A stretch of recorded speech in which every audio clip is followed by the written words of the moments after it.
अस्सलाम वालेकुम अज़ीज़ तलबा। आज की हमारी ये उर्दू की वीडियो छठी जमात के लिए है। आपकी दरसी किताब अपनी ज़बान के सफ़ा नंबर 95 पर सबक नंबर 15 है आपका, जिसका उन्वान है काबली वाला। काबली वाले के मुसन्निफ यानी राइटर लिखने वाले हैं रवींद्रनाथ टैगोर। ये वही रवींद्रनाथ टैगोर हैं जिनके बारे में आपने पिछली वीडियो में पढ़ा है। सबक था हमारा रवींद्रनाथ टैगोर के बारे में। तो रवींद्रनाथ टैगोर खुद मुसन्निफ हैं। इनमें और भी बहुत सारी खूबियाँ थी जो आपने पिछले सबक में पढ़ी हैं मुसन्निफ की। अब इस सबक का थोड़ा सा खुलासा, एक समरी समझ लीजिए, वो मैं आपको सुना रहा हूँ। एक कुछ पॉइंट्स मैंने दिए हुए हैं यहाँ पर। इन पॉइंट्स की रोशनी में मुसन्निफ की 5 बरस की बच्ची है जिसका नाम है मुन्नी। मुन्नी बहुत नटखट, शरारती और बातूनी है, जैसे कि आमतौर पर इतने उम्र में बच्चे होते ही हैं। तो मुन्नी ये मुसन्निफ की बेटी है। एक बार मुसन्निफ अपने कमरे में बैठा हुआ कुछ लिख रहा था, तो आई और बातें करने लगी। मुसन्निफ ने यानी रवींद्रनाथ टैगोर ने मुन्नी से कहा, बेटा तुम बाहर जाके खेलो। तरह तरह की बातें कर रही थी। तो मुसन्निफ अपने लिखने में मसरूफ थे। उनका घर जो है सड़क के किनारे है, और जैसे काबली वाले अक्सर आया करते थे, आपने भी शायद देखा होगा किसी काबली वाले को, ये एक झोला लटकाए हुए और लंबा चौड़ा सा कुर्ता पहने हुए आते थे। और अब तो खैर इतने नज़र नहीं आते ये। और ये बादाम पिस्ते वगैरह मेवे ये बेचा करते थे, और इनके और भी काम हुआ करते थे, चादरें वगैरह इस तरह की चीज़ें ये लोगों को बेचते थे। और जब साल में एक बार अपने घर जाते थे तो पैसे वसूल करते थे। तो काबली वाला जो है वो आया करता था अक्सर। उसकी आवाज़ सुनकर मुन्नी जो है पहले डरती थी उससे, लेकिन उसके बाद में थोड़े दिन बाद आहिस्ता आहिस्ता वो काबली वाले से मानूस हो गई, और काबली वाले से उसकी एक तरह से दोस्ती सी हो गई। हालांकि मुन्नी की और काबली वाले की उम्र में ज़मीन आसमान का फ़र्क था, लेकिन काबली वाला जो है मुन्नी से इतनी मोहब्बत और इतने प्यार से मिलता था कि वो मुन्नी जो है वो उससे बातें करने लगी, और रोज़ाना वो काबली वाला जो है वो उनके घर आने जाने लगा। एक बार काबली वाला जो है वो मुन्नी के हाथ में मुसन्निफ के घर वालों ने जो चने को क्या नाम है बादाम और किशमिश वगैरह देखकर उसको काफ़ी डांटा। मुन्नी रोई, तो मुसन्निफ ने उसको समझाया घर वालों को, और काबली वाले को पैसे देने चाहे, लेकिन काबली वाले ने पैसे लेने से इनकार कर दिया। मुन्नी और काबली वाले जो अक्सर बातें करते थे, और ऐसी बचकानी किस्म की बातें करता था काबली वाला भी बच्ची के साथ में। मुन्नी ससुराल जाएगी, और क्या नाम है ससुराल जाके क्या करेगी, ससुर को किस तरह से पेश आएगी, ये तमाम बातें इस तरह की हंसी खुशी वाली बातें होती थी, और मुन्नी उसकी बातों पर बहुत हंसती थी। काबली वाला जो रोज़ाना आने लगा, उसका नाम रहमत था काबली वाले का। वो हर साल जाड़े में अपने घर जाता था, अपने वतन जाता था, और घर घर जाकर पैसे वसूल करता था अपने जो माल उसने दिया हुआ था। पड़ोस में, मुसन्निफ के पड़ोस में एक चपरासी था। उसने काबली वाले से कोई चादर ली होगी। चादर के पैसे वो देने में आनाकानी कर रहा था, इनकार कर रहा था चादर के दाम देने से। इस बात पर रहमत का झगड़ा हो गया उस चपरासी से, और रहमत ने गुस्से में आकर एक छुरी से उसके ऊपर हमला कर दिया। हमला हो गया तो चपरासी वो रहमत को जो है वो पुलिस पकड़ कर ले जाने लगी। बाहर गली में शोर शराबा हुआ, तो खड़े होकर मुसन्निफ ने भी देखा। पीछे लड़कों और राहगीरों का मजमा भी चला आ रहा था। रहमत के कुर्ते पर खून के धब्बे थे, और एक सिपाही खून से भरी छुरी थी सिपाही के हाथ में। मुसन्निफ ने भागा और सिपाहियों को रोककर पूछा, क्या बात है। मालूम हुआ कि पड़ोस में एक चपरासी ने रहमत से एक चादर ली थी, और अब वो दाम देने से इनकार कर रहा था। इस पर झगड़ा हो गया, और रहमत ने गुस्से में चपरासी पर छुरी से हमला कर दिया। रहमत उस बेईमान चपरासी को सैकड़ों गालियाँ दे रहा था। इसी बीच काबली वाले पुकारती हुई मुन्नी भी वहाँ आ गई। रहमत का चेहरा जो है वो खुशी से खिल उठा मुन्नी को देखकर। इस हालत में मुन्नी को देखकर खुश हो गया।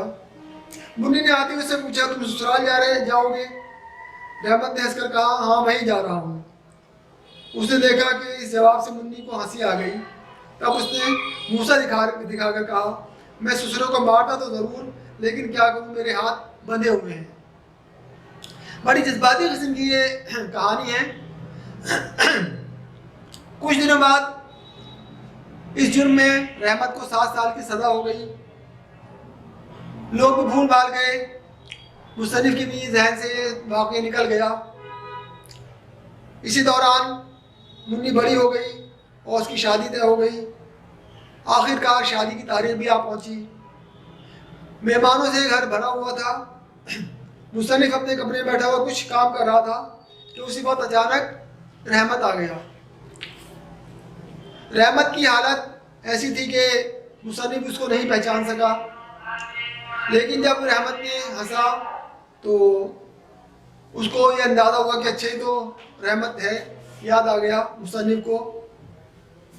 पूछा कि कब आए। रहमत ने जवाब दिया, कल ही शाम को जेल से छूटा हूँ।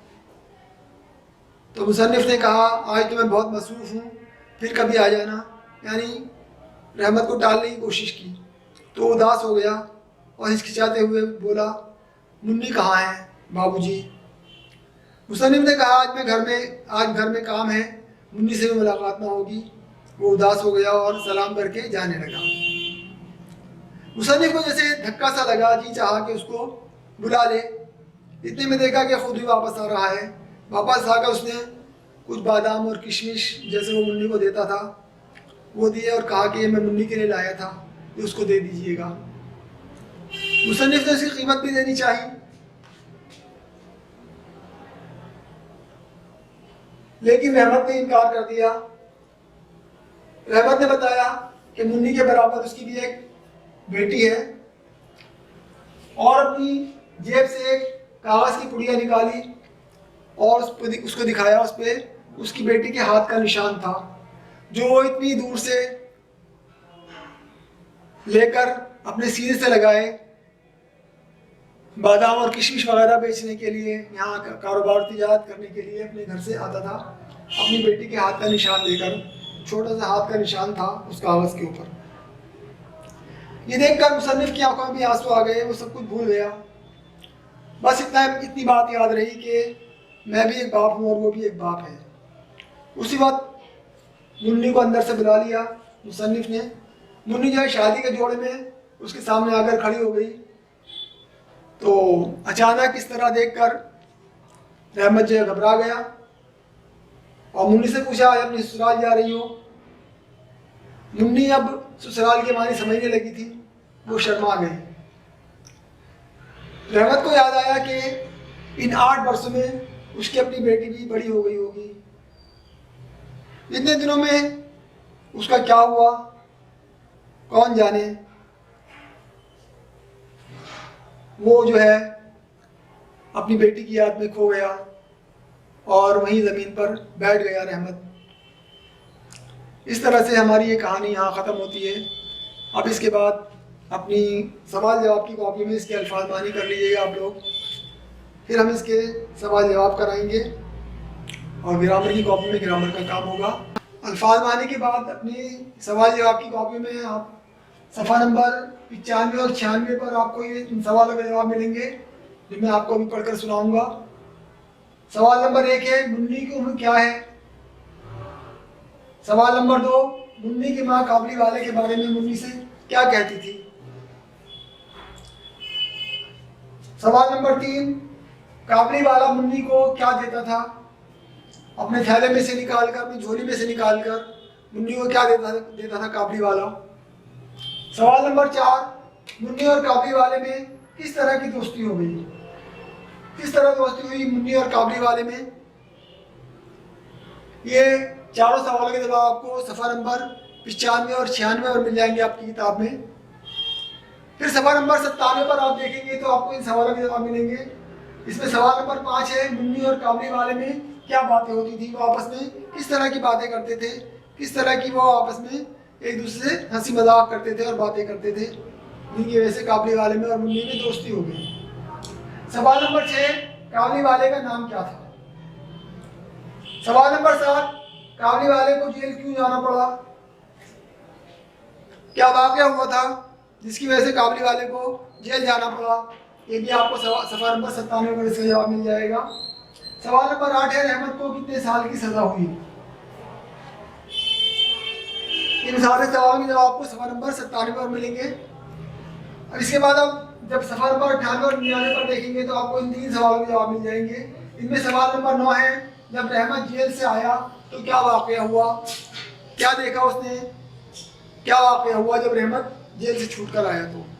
इसके बाद सवाल नंबर 10 है, रहमत के पास अपनी बेटी की क्या निशानी थी, क्या निशानी लेकर वो अपने घर से अपने वतन से आता था, क्या निशानी थी रहमत के पास अपनी बेटी की। सवाल नंबर 11, मुन्नी को देखकर काबली वाले को क्या याद आया, क्या याद आया मुन्नी को जब उसने देखा तो। इन सारे सवालों के जवाब अपनी सवाल जवाब की कॉपी में करेंगे। इसके बाद ग्रामर की कॉपी का आप काम करेंगे जो अब मैं बताऊंगा आपको। सवाल जवाब के बाद अब आपकी ग्रामर की कॉपी में आपको जो काम करना है वो यहाँ है तरतीबवार। नंबर 1 पर है खाली जगह को सही लफ्ज़ से भरना। ये काम करेंगे अपनी ग्रामर की कॉपी में सबसे पहले। दूसरे नंबर पर अल्फाज का जुमले में इस्तेमाल करेंगे। कुछ अल्फाज दिए हुए हैं, इनको अपने जुमले में इस्तेमाल कीजिए। ये काम आपने पहले भी किया है और अच्छे अच्छे जुमले बनाइएगा साफ सुथरे ध्यान से। इसके बाद है नंबर 3 पर मुतज़ाद अल्फाज। मुतज़ाद अल्फाज इस तरह करेंगे, ऊपर मुतज़ाद अल्फाज लिख देंगे और एक लाइन लगा देंगे इस तरह से, और फिर एक लाइन ऐसे इधर अल्फाज लिखेंगे, उसके सामने मुतज़ाद अल्फाज। ये काम आपने पहले भी किया हुआ है, इसी तरह आप इसको मुतज़ाद अल्फाज को करेंगे। चौथे नंबर पर है मुहावरों का जुमलों में इस्तेमाल। कुछ मुहावरे दिए हुए हैं, इनको अपने जुमलों में इस्तेमाल करना है आपको। फिर 5वें नंबर पर है वाहिद से जमा और जमा से वाहिद। चंद अल्फाज दिए हुए हैं, आपको इनमें पहचानना है कि कौन सा लफ्ज़ वाहिद का है, कौन सा जमा का है, और फिर उनको इस तरह से लिखना है। यहाँ पर 2 कॉलम बनाएंगे आप, एक में वाहिद से जमा और दूसरे में जमा से वाहिद। इस तरह से आप जो वाहिद के अल्फाज है उसको इसके नीचे लिख देंगे और जो जमा के अल्फाज है उसको इसके नीचे लिख देंगे। जो वाहिद का है उसके साथ जमा बना देंगे और जो जमा का है लफ्ज़ उसके साथ में वाहिद बना देंगे। इस तरह आपको वाहिद जमा का काम करना है। इसके बाद है 6वें नंबर पर जुमलों को कहानी की तरतीब से लिखना। कुछ जुमले दिए हुए हैं यहाँ पर, इनको कहानी की तरतीब से लिखना है। ये जुमले बेतरतीब हैं, इनको कहानी की तरतीब से आप करेंगे अपनी ग्रामर की कॉपी में। पहले इन्हीं जुमलों को इस तरह से लिख लेंगे जैसे यहाँ अपनी किताब में लिखे हुए हैं। उसके बाद एक के बाद एक जुमले को छाटिए और कहानी में कौन सा जुमला कब आया है उसको उसी हिसाब से लिखते चले जाइए कहानी की तरतीब से। 7वें नंबर पर है जुमलों को सही के सामने सही और गलत के सामने गलत का निशान लगाना। कुछ जुमले दिए हुए हैं, इनमें कुछ जुमले सही हैं कहानी के एतबार से और कुछ गलत हैं। आपको जुमलों को पहचानना है। जो जुमला सही है उसके सामने सही का निशान लगा दीजिए और जो जुमला गलत है उसके सामने गलत का निशान लगा दीजिए। ये आपका ग्रामर की कॉपी का काम हो गया आपका। ये सातों का आपको अपनी ग्रामर की कॉपी में करने हैं। इंडेक्स बनाना है और वक्त पे अपनी कॉपी चेक कराने के लिए जमा करानी है जब आपके पास मैसेज आए तब। शुक्रिया।